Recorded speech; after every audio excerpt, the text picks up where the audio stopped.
People are thanking now. అంటే ఈ నవలలో నాకు అనిపించింది ఏంటంటే ఈ నవల నాయిక మాలతి జీవిత గారి ద్వారా రచయిత్రి భారత స్వాతంత్ర పోరాటం, మహిళా సాధికారత, ఆనాటి సామాజిక పరిస్థితుల్ని మనకి ఇందాక మీరు చెప్పినట్టుగా చాలా మనకి మన ఎమోషన్స్ దగ్గరగా ఉండేలాగా కళ్ళగట్టినట్టు చేపించారు. అలాగే మాలతి ధైర్యం, మేధస్సు, భారతీయ మహిళ తాలూకు ఆత్మగౌరవానికి ఒక ప్రతీక. ఆడపిల్ల చదువుకోవడం నేరంగా చూసే కాలంలో ఆవిడ విద్యను అభ్యసించింది.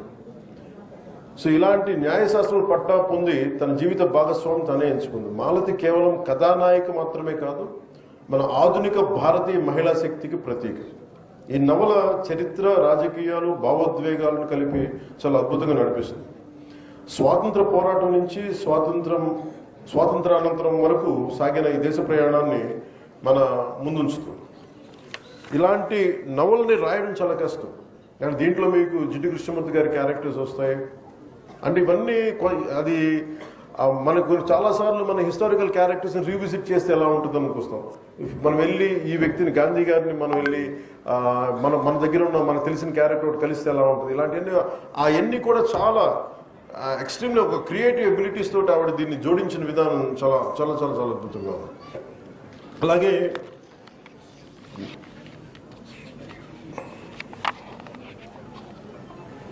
మనకి సంబంధించి ఇలాంటి పుస్తకాల ద్వారా ముఖ్యంగా ఒక జనసేన పార్టీ లీడర్గా కావచ్చు, మీకు ఇష్టమైన వ్యక్తిగా కావచ్చు, లేదా ఒక సగటు దేశ పౌరుడిగా కావచ్చు, నాకు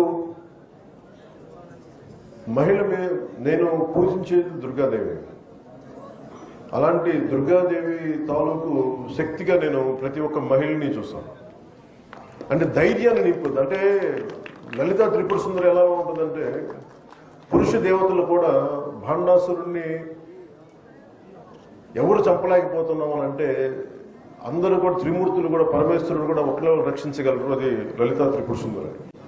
అలాంటి లలితా త్రిపుర సుందరి దగ్గరికి వెళ్ళి ప్రార్థిస్తే మీరందరూ యజ్ఞంలో మీరు ఆహుతమండి, దాని తర్వాత నేను వచ్చి ఉద్భవించి మీ అందరూ తిరిగి ప్రతి సృష్టి క్రియేట్ చేస్తాను, భాండాసురుడిని సంహరిస్తానని చెప్తే ఇలాంటివన్నీ మనకి పురాణాలు కానీ ఇవన్నీ కానీ మనకి ఏం సూచిస్తాయి అంటే, మన దేశంలో మన సంస్కృతిలో ఉన్నతమైన విలువ మనం ఇచ్చేది స్త్రీకి ఇస్తాం.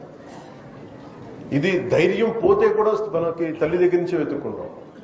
అలాంటి చోట నేను జనసేన పెట్టినప్పుడు మన మహిళా విభాగానికి ఏం పేరు పెట్టాలంటే ఝాన్సీ వీర మహిళ అని పెట్టి. ఎందుకంటే స్త్రీ అంటే నాకు కూర్చోబెట్టి పొలిటికల్ పార్టీస్లో మనకి పొలిటికల్ పార్టీ జనరల్ అంటే మహిళా విభాగం ఉంటుంది. నాకేంటంటే మహిళ అంటే మహిళ కాదు, అవసరం వస్తే నాకు మన మేడం లక్ష్మి గారు మురళీశ్వరి పూరి గారు అసలు ఆమె సూర్యుని కబలించిందిలో మహిళలాగా ధైర్యంగా నిలబడే మహిళ ఉండాలి. పోరాటాలు చేస్తున్నప్పుడు అవకాశాల కోసము, రాజకీయ ఎదుగుదల కోసం కాదు, సమాజంలో బలమైన మార్పు రావాలంటే మహిళ చేయగలదు. అలాంటి మహిళలు మనకి మన జనసేనలో ఉండాలని చెప్పి అందుకనే వాళ్ళకి చెప్పడానికి ఝాన్సీ వీర మహిళా విభాగం అని పెట్టాను. ఎందుకంటే మీరెవ్వరికి తక్కువ కాదు, మీరు బలమైన వ్యక్తులను చెప్పడానికి. అలాగే నాకు ఇందాక కుప్పిల్ పద్మ గారు చెప్తే మా మదర్ గురించి చెప్తా ఉంటే నాకు గుర్తొచ్చింది. ఈరోజు మా మదర్ బాగోలేదు, ఆవిడ బెడ్ రెస్ట్లో ఉన్న చాలా నెలల నుంచి బాగుండట్లేదు. సో మా అమ్మ మాకు ఎంత నిలబడింది అంటే, చిన్నప్పుడు ఈ స్కూల్లో మన ఈ మాలతి క్యారెక్టర్ లాగా ఎవరన్నా మేము ప్రతిసారి ట్రాన్స్ఫర్స్ వల్ల మారుతూ ఉంటే, ఏడిపిస్తూ ఉంటే, గొడవలు పడుతూ ఉంటే స్కూల్కి వెళ్ళిన కొత్తల్లో మా అమ్మ చెప్పేది, నువ్వెందుకు భయపడి పారిపోతావు, నిలబడు, ఏది కావాలంటే రక్షించుకో, నేను 10 దెబ్బలు కొడితే నువ్వు తిరిగి 1 దెబ్బ కొట్టు, లేదంటే నువ్వు ప్రపంచంలో బతకలేవు. ఇది మా అమ్మ చెప్పిన మాటలు. మా వంట నుంచి వచ్చింది కానీ ప్రపంచాన్ని మొత్తం వంటగది నుంచి అర్థం చేసుకుంది. ఇది మా అమ్మకే కాదు, సగటు భారతీయ కుటుంబాల్లో ఉండే ప్రతి మహిళ ఇలాగే ఉంటుంది. సో అలాంటి మహిళల, అలాంటి తల్లి దగ్గర, అలాంటి ఉదయం దగ్గర నేను పెరిగాను.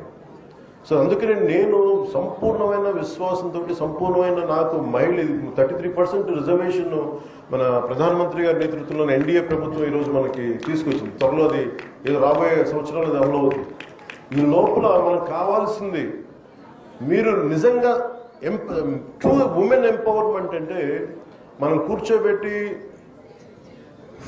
ఒక ఫెమినిజంకి డిఫరెంట్ అర్థాలు వస్తున్నాయి, కానీ ట్రూ మనకి ఎంపవర్మెంట్ అంటే the greatest example is Lakshmi Murudeshwar puri గారు. ఆవిడ అంటే మీకు ఆవిడ ఒక అంటే ఆవిడ రచయితను అర్థం చేసుకోవాలి మనం. ఎక్కడో మహారాష్ట్ర మూలాల నుంచి వచ్చిన ఆవిడ కష్టపడి ఎదిగి అసలు మెన్ డామినేటెడ్ వరల్డ్లోనే అలాంటిది ఆవిడ ఇక్కడ దాకా వెళ్ళి యుఎన్ దాకా వెళ్ళి ఐఎఫ్ఎస్ దాకా ఈవెన్ యునైటెడ్ నేషన్స్ దాకా వెళ్ళి అక్కడ ఇలాంటి ఉన్నతమైన పదవులు పొంది ఆవిడ స్ట్రగుల్ కూడా దీనిలో కనిపిస్తాయి. ఒకలాగా నా ఫీలింగ్ ఏంటంటే, I don't know ma'am, you have to tell me, a part of you should be there in this book, a part of your life, a part of your exposure, a part of your, I feel it is a semi-autobiography of yours. I think that's what you feel, I feel. That's more or less your life, right? So it's quite inspiring. We would be reading about you. It's quite inspirational to all of, to everyone, to all the... My parents and that generation, our ancestors, all of them. Thank you. So it's truly it's a great thing to do to inspire this generation. And మీ అందరికీ కూడా మనస్ఫూర్తిగా హృదయపూర్వక ధన్యవాదాలు చెప్పుకుంటూ, ఈవిని కలవడానికి మా Janasena parliament సభ్యులు వల్లభనేని బాలశౌరి గారు దీన్ని ముందుకు తీసుకొచ్చారు. అలాగే పుస్తక ప్రేమికులు అమరగడ్డ శాసనసభ్యులు శ్రీ మండల బుద్ధప్రసాద్ గారు. ఎందుకంటే నేను ఓపెన్ చేయడం కంటే కూడా ఆయన చేతుల మీదుగా ఓపెన్ చేసి దానికి వచ్చే అందం వేరు, దానికి వచ్చే ఒక బ్యూటీ వేరు దానికి. అందుకనే ఆయన చేత నేను పట్టుకున్నాను, కానీ బుద్ధప్రసాద్ గారి చేతే ఫస్ట్ దాన్ని ఓపెన్ చేయించింది. అంటే అలాంటి వ్యక్తులు తెలుగు భాషకి ఉపయోగపడే వ్యక్తులు కానీ, వారి నాన్నగారు కానీ, వారి కుటుంబంలోనే వారసత్వం ఉంది, తెలుగు భాషకి తెలుగు సంస్కృతికి అండగా నిలబడేవాళ్ళు. ఇలాంటి మహామహుల మధ్య నాకు సత్యప్రసాద్ గారు బాగా మాట్లాడతారని తెలుసు. మేము చాలాసార్లు మన మహారాష్ట్రలో ఎన్నికల్లో కూడా పాల్గొన్నాం ఇద్దరం. కానీ ఈరోజు ఆయన భాషను ఉపన్యాసం చాలాసార్లు ఇంట్రెస్టింగ్గా చాలా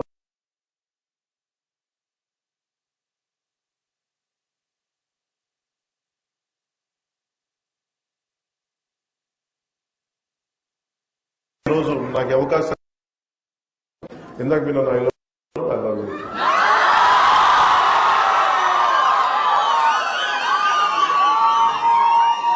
మీ అందరికీ ధన్యవాదాలు తెలుపుకుంటూ, ఇంత పొద్దున్నే చేసినందుకు ఈ అవకాశాన్ని, అలాగే కృష్ణారావు గారి గురించి చెప్పాలి.